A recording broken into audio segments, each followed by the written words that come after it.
بسم الله الرحمن الرحيم الحمد لله والصلاة والسلام على رسول الله صلى الله تعالى عليه وسلم. كتابي نيابي أذكار إمام النووي يكيك لو كتاب زور نياباني كأما هموجا لخزمتي أبين أمرو ذكريكي زور قوربو إما باسك همو إنسانك توشي هم حزن أبي توشي غم خفد أبي وشي هم حزن لزمان عربية حزن بوشتي مادية کەسێکت لێ ئەمرێ زەرێکی مادی ئەکەی ئەمە پێوترێ حزن هەم بۆ شتێکی معنەویە ئینسان جاری وا هەیە کۆمەڵێ بابەتی معنەوی وهای لێ ئەکەن هەم بەدڵیا بێت هەم جۆرێکە لە خەفەت بەڵام خەفەتێکە لەسەر شتێکی مادەنە جاری وا هەیە مەسەن لە ترسێکەوە هەمی بۆ دروستە بێت جاری وا هەیە خەیاڵاتی زۆری خۆی وهای لێ ئەکە هەمی بۆ دروست بێ خەفەت جاری وا هەیە مەسئلەیەکی معنەوی مەسەن قەرزاری لەسەر ئینسان بابەتێکی معنەویە لە دڵی ئینسانە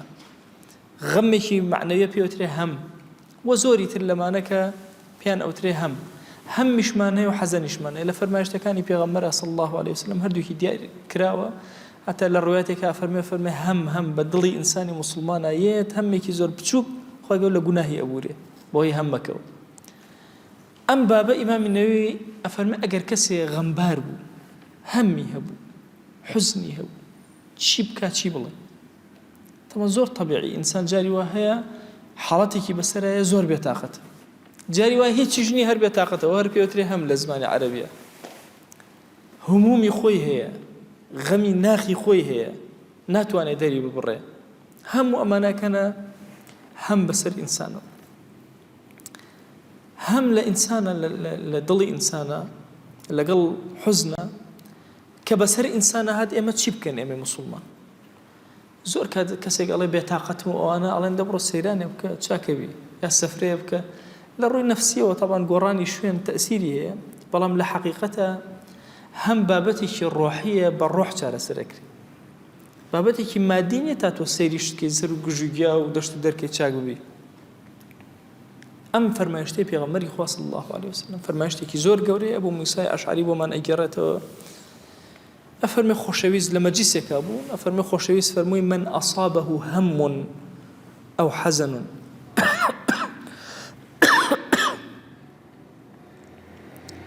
فەرمووی خۆشەویست من ئەصابه هەم ئەو حەزەن ئەگەر کەسێک هەمێک دڵی داگیر کرد یا حەزەن و حوزن و غەمێکی بۆ هات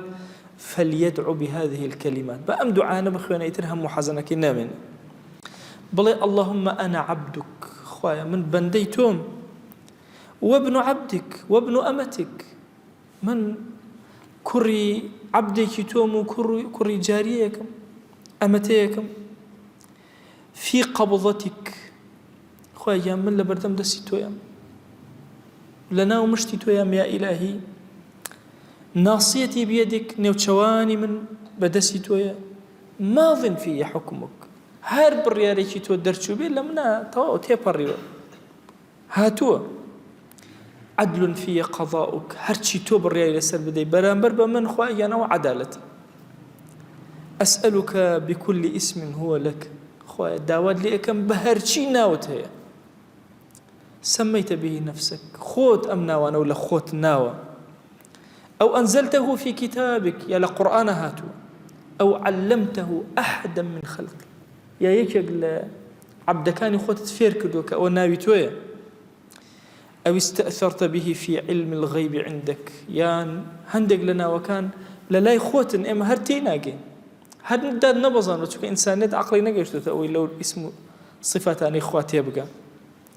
دي خوايا أن تجعل القرآن العظيم نور صدري خوايا قرآني بيروز بكرة نوري سنقم وربيع قلبي بكرة بهاري ظلم وجلاء حزني بكرة لا بري غم بجاركان وذهاب همي بكرة ويك هم كان مهرهم وببات ونهيلي أفرمك خوشويز أنفرمو دي فرمو فقال رجل من القوم يشغل قومك هالصايوا وتي يا رسول الله إن المغبون لمن غبن في هؤلاء الكلمات بخوات دوراو أو كسيك أم كلمات أنا زاني فرمي أجل بالله دوراو أو كسيه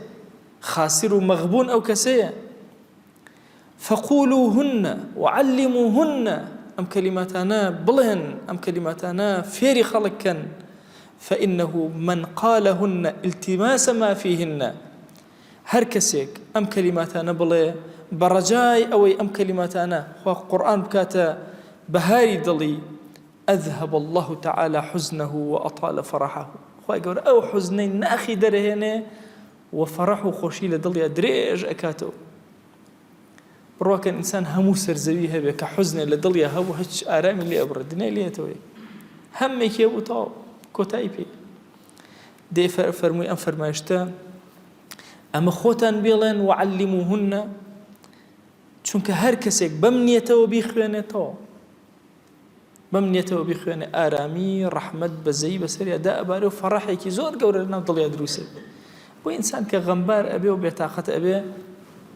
لە ڕووی ڕۆحیەوە غەمبار بووە پێویستی بەم کەلیماتانەیە کە دەروە خێرەکانی لێ بکرێتەوە مسألەی ئەن تەجعل القورئان العظیم نور صدری جارێک بە بیرمە باسی ئەم فەرمایشتەم ئەکرد کەسێک وتی ماوەسا ئاخر من قورئان نازانم نوری سنگ لە قورئانە احتیمال یەک وشە بێ احتیمال یەک سوورەتی بچوو خۆ سوورەتی فاتحە ئەزانی وتی زۆرێک ئەزانم لەوانە دەی بەسە خوای گەورە ئەوانە بکاتە بەهاری دڵت ئەوانە بکاتە ئارامی ناو سنگت ئەوانە بکاتە فەڕەحی ژیانت بەستە ئەوانە زۆرە خۆ ئایەتەل کورسی ئەزانی خۆ قل هو الله ئەزانی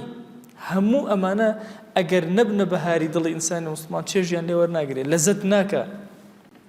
بۆیە ئەم دوعایە دوعایەکی زۆر گەورەیە هەموو حزن و ناڕەحەتی و غەمباریەکانی ئینسان لا ئەبەت بۆیە ئەگەر کەسێ غەمبار بوو کەسێ بێتاقەت بوو کەسێ ناڕەحەت بوو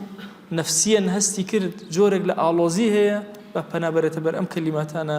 لەعەل رب العالمین دەرگاکانی خێر بەسەری ئەکاتەوە و دڵ و دەرونی ئارام ئەکاتەوە خوای گیان داوا لێ ئەکەین دڵ و دەروونمان ئارام کە ڕۆحمان ئاسوودەکە دەرگاکانی خێر بەسەرمان ناواڵاکە